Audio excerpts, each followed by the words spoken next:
Hey, what's going on guys, and welcome to the video. Now the vehicle sitting behind me today is one that I am very familiar with, as I actually used to own one just like it. It's a 2014 Ford F-150, although this one has quite a bit of hair on the inside. Okay, well just before we take a look inside the truck, I'll give you a quick look at the exterior, and overall it's not terrible, although there is a layer of dirt all around. The wheels and tires are pretty dull and dirty, and the engine bay is definitely in need of a deep clean and detail too. But moving inside now, and this is where all the mess is hiding, as there's a fair bit of dog hair all around the truck. The floor mats are absolutely filthy and have some unknown substances all over them, and then the cup holders are pretty grimy too. But just before I make this truck look brand new again, take a second and make sure you're subscribed to the channel. I post a new video like this every week, and if you've got the bell on, you'll get notified the moment they go live. Alright guys, well I am looking forward to the trip down memory lane with this truck today and to see just how good I can get it looking. So as always, sit back, relax, and enjoy.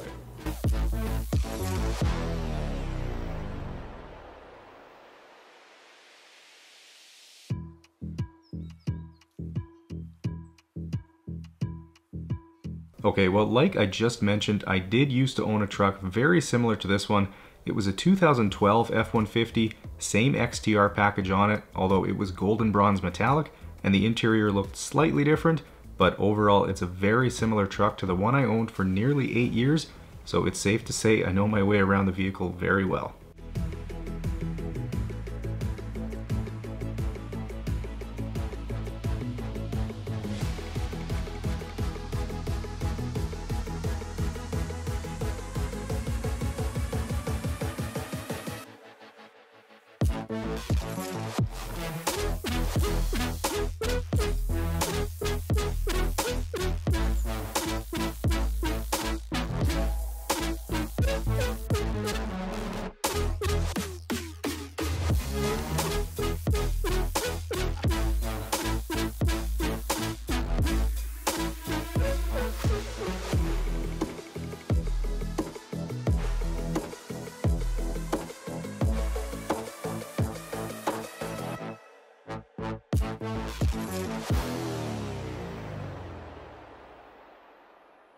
Moving to the back now, and to give you some background on the truck, it's got about 123,000 kilometers on it, or about 76,000 miles, and the owner was telling me that most of the mess on the inside has been the result of camping trips throughout the summer with their kids, and since he's a school bus mechanic, he certainly appreciates his vehicle and wants to take good care of it, but with the summer being a busy one for him, he brought it to me to get it looking new again.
Starting on the underside now, and just in case you aren't subscribed to the second channel or you didn't get notified, I've recently started doing live streams over on the Detail Geek too, so if you enjoy satisfying videos or even use my videos for stress relief or to fall asleep, be sure to swing by next time I do one. They've been lots of fun, and getting to chat with you guys in real time has been awesome.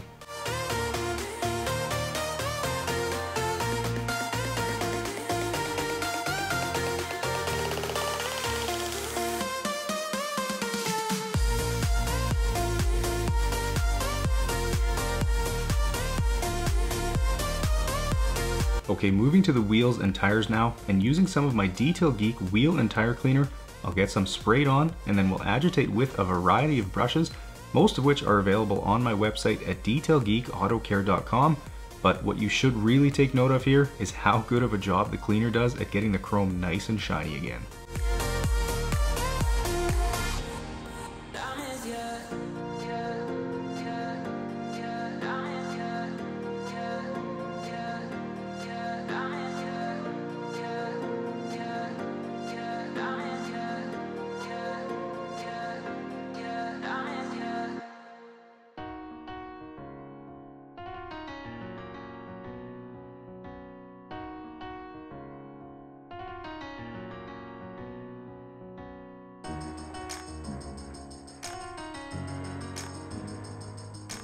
Okay, with the truck painted white with super thick Detail Geek Megafoam, I'll take the opportunity here to use my boar's hair detail brush around the entire vehicle, getting any remaining dirt lifted out of all the crevices like the door handles, behind the gas door, and up on the front grille.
Okay, getting started on the engine bay now, and after disconnecting the battery, I'll get some degreaser sprayed on, and once that's on, I'll use my soft wheel brush to agitate all the flat surfaces, basically anywhere that it will fit. And one thing to note here is that when you use degreaser, you never want to let it dry, as it can permanently stain the surface, so always try to work quickly.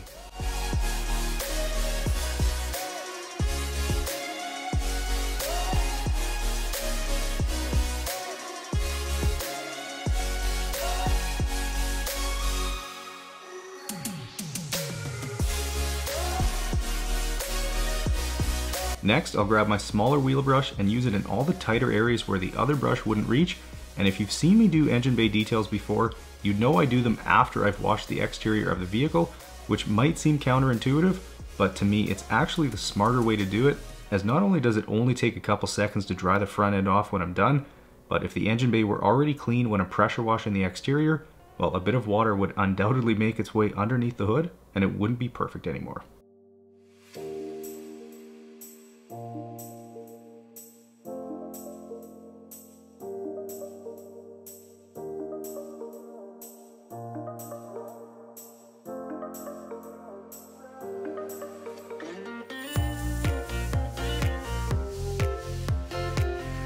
Now, once everything has been agitated, I'll simply just use the hose to rinse everything off. And if anyone is worried about things getting wet, well, it's perfectly safe to do this, as I'm not using high pressure water, which could lead to water getting forced somewhere it shouldn't be. Really, engines these days are built and designed in a way that they can handle being wet. Now, I wouldn't recommend taking a pressure washer to it, but what I am doing here is perfectly safe. Although it is important to note that if you have an exposed alternator or any other loose electrical connections, you should always cover them up first, and then you can still use the same method. But if you guys are still in the no water camp, you can always do this using some all-purpose cleaner, a detail brush, and some microfiber towels, although it will take significantly longer.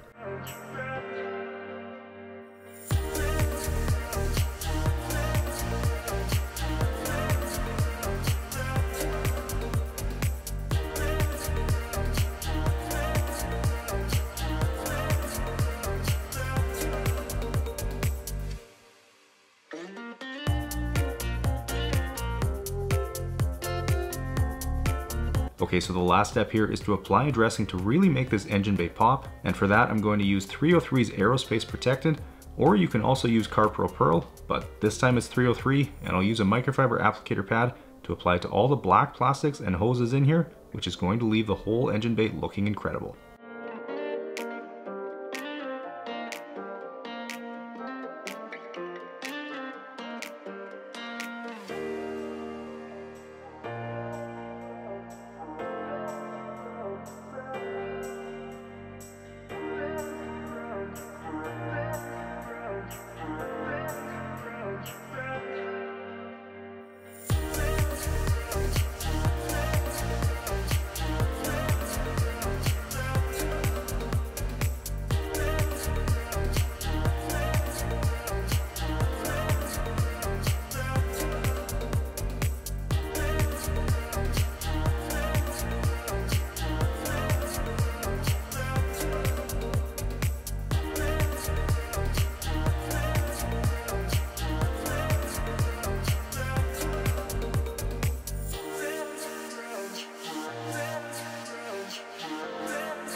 Alright, with the truck back inside the garage, I'll get to work removing the rest of the personal belongings, and the hitch and ratchet straps tell me that the owner likely hauls stuff with the truck, and then up in the driver's door, the box of bullets is a pretty good indicator that he probably does some hunting as well.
Working my way around with the vacuum, and I wanted to mention that for anyone who has watched the recent announcement video on the second channel, well, I recently posted a members only update video on the project that all channel members have access to. So if you want to find out some of the details in advance and see the real-time progress on the build, well, there should be a big join button right below this video you guys can check out.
Moving to the driver's footwell, and despite the carpet looking terrible up here and having salt stains in it, I have seen far worse before, so I'm pretty confident that I can get this looking new again, but it certainly helps that the carpet is a mid-grade quality, which means I'm not fighting too bad to get the dirt or hair out of here, and it will definitely make extracting easier in just a little bit.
Starting on the other back seat now, and for those of you wondering what carpet solution I'm using here, well, it's Chemical Guy's Lightning Fast, and it's diluted roughly 20:1, then coupled with my Detail Geek drill brushes and the Bissell extractor, it can work absolute magic on even the dirtiest carpets and seats. So if any of you are interested, the link to nearly every product and tool that I use is down in the description for you.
Now, since this isn't something I usually film and the driver's seat back was pretty dirty, I figured I'd include this portion for you, but I do get asked all the time whether I clean the entire seat or just the bottom portion, and the answer to that is yes, every inch of the vehicle is clean. There's actually a lot of things I do that I don't film since the videos would be far too long, and it would add too much time on the production side of things. Like you'll always see in the reveal shots at the end of my videos, the entire vehicle will look as close to perfect as possible when I'm done.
Now, while I continue transforming this section of carpet, I figured I'd answer this week's members question, which ties into what I was just talking about, and it's, do you use a drone when filming your aftershots? So the answer to that is yes, I do, and believe me when I say it, anytime I have it in the air, it raises eyebrows as people walking or driving by no doubt wonder what the heck I'm doing,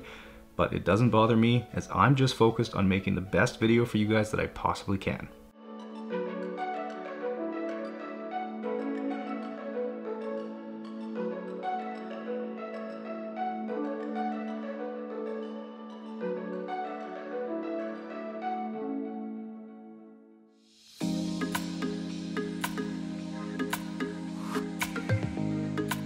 Here's the half bucket of dirty water pulled from the truck.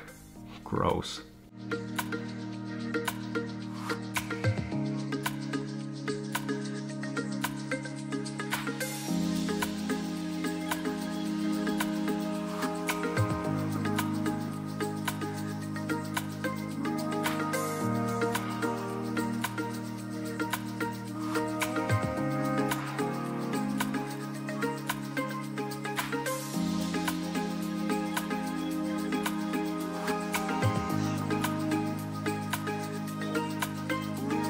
Okay, since there's a bit of really embedded dirt and grime on the driver's door, I'm going ahead and using some all-purpose cleaner here, which is going to help to loosen that up even better than just steam alone. And as I've talked about many times before, I'll use APC diluted 10:1 for lightly dirty areas, and then 4:1 for anywhere that's really dirty or grimy, or for rubber floor mats.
Starting on all the trim pieces and cup holders I removed earlier, and I know I've said this before, but a steamer is easily the most versatile and probably the most important tool that I have as a detailer. Without one, there's really no way I could tackle some of the things I see in vehicles. So for those of you out there with your own detailing business, or if you just enjoy working on your own vehicle, I would highly recommend the McCulloch MC1375 that I use, as not only is it a high quality unit, but it also comes with tons of different attachments. The link to it is down in the description for you, so feel free to check it out.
Moving back outside now, and I'll get to work on applying some of my Detail Geek synthetic paint sealant, and we'll first add some to my pad and do what's called priming my pad, making sure there's product right out to the edge. Then I'll add a bit more before starting on the first section, and with a layer of sealant on this paint, it's going to boost the depth and gloss and keep it protected for about 6 months. But what I love most about it is how easy it is to remove once it stays over. I've used lots of waxes and sealants in the past that were very difficult to remove, so I made sure that this sealant is easy to wipe off, and that's one thing you can count on with my products, is that all my expertise has gone into them, so you know you're going to get top shelf products.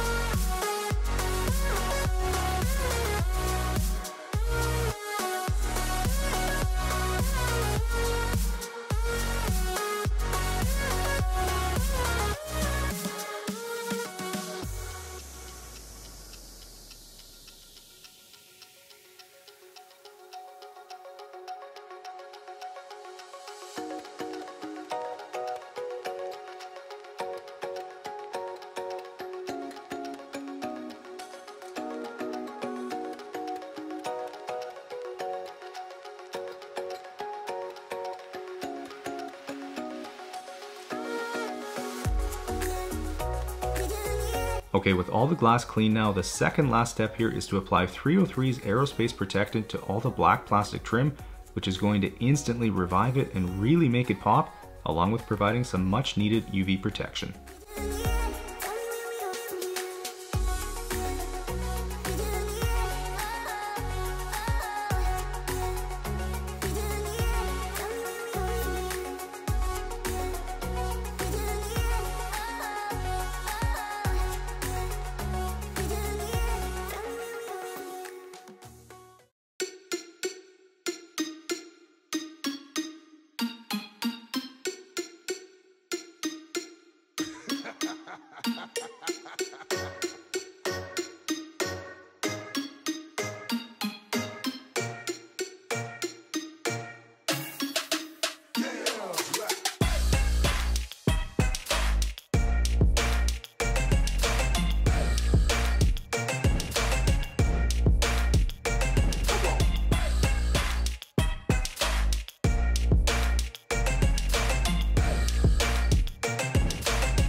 Okay guys, well 10 hours later and the F-150 is looking spectacular, and to be honest, that almost makes me miss my old truck a little bit. I detailed it so many times, and working on that truck today definitely brought back some memories. So anyways, if you guys enjoyed the video, make sure you hit the thumbs up button, subscribe to the channel if you haven't yet, enjoy the guitar outro, and I'll see you guys in the next one.